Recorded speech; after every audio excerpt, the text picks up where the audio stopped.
నిర్మల్ జిల్లా కేంద్రంలోని స్థానిక రవినగర్లో గల శ్రీ అభయాంజనేయ స్వామి ఆలయంలో నిన్న అర్ధరాత్రి చోరీ జరిగిన ఘటన చోటు చేసుకుంది.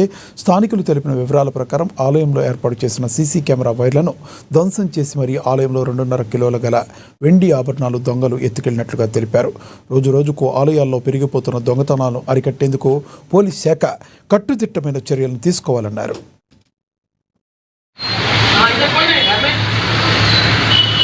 పట్టణంలోని 13వ వార్డుకు చెందినటువంటి రవినగర్లో ఉన్నటువంటి శ్రీ అభయాంజనేయ స్వామి దేవాలయంలో రాత్రి నిన్న ఉగాది పంచాంగ శ్రవణ కార్యక్రమాలన్నీ కూడా పూర్తయిపోయిన తర్వాత భక్తులు ఇక్కడ ఉన్నటువంటి పూజారులందరూ కూడా ఎప్పట్లాగానే ఆలయానికి తాళాలు వేసి వెళ్ళిపోయిన తర్వాత అర్ధరాత్రి సమయంలో దొంగలు ఎవరైతే ఉన్నారో వాళ్ళు మరి దొంగతనానికి పాల్పడి ఇక్కడ ఉన్నటువంటి దేవాలయంలో ఉంటున్నటువంటి స్వామివారి ఆభరణాలు వెండికి కిరీటం మొదలగు ఆభరణాలన్నిటి కూడా 2.5 కిలోల వెండిని దోచుకెళ్ళడం జరిగింది.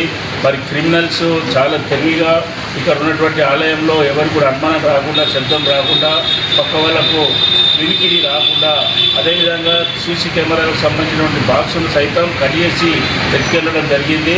ఇది చాలా పగడ్బందీగా జరిగినటువంటి దొంగతనం కాబట్టి వెంటనే పోలీసులు దీని దర్యాప్తును ప్రారంభించి వాళ్ళను కఠినంగా శిక్షించాలా, వెంటనే పట్టుకోవాలని చెప్పేసి మేము ఈ కాలనీవాసి తరఫున, కౌన్సిలర్ తరఫున మేము డిమాండ్ చేస్తూ ఉన్నాం. దొంగతనాలు రానున్న రోజుల్లో ఎక్కడ కూడా ఆలయాలకు భద్రత లేని కారణంగా పెరిగిపోతూ ఉన్నాయి. కాబట్టి ఎక్కడెక్కడైతే నిర్మల్ పట్టణంలో చుట్టుప్రక్కల ప్రాంతాల్లో హిందూ దేవాలయాలు ఉన్నాయో వాటన్నిటి కూడా పరిశ్రమటువంటి భద్రతను ఏర్పాటు చేయడం, అదేవిధంగా నిరంతరంగా గస్తీ రాత్రిపూట తిరగని కారణంగా ఈ దొంగతనాలు పెరుగుతున్నాయి. కాబట్టి గస్తీని ఎప్పుడూ తిరిగే విధంగా పోలీసులు చర్యలు తీసుకోవాలని చెప్పి ఈ సందర్భంగా మేము డిమాండ్ చేస్తాము.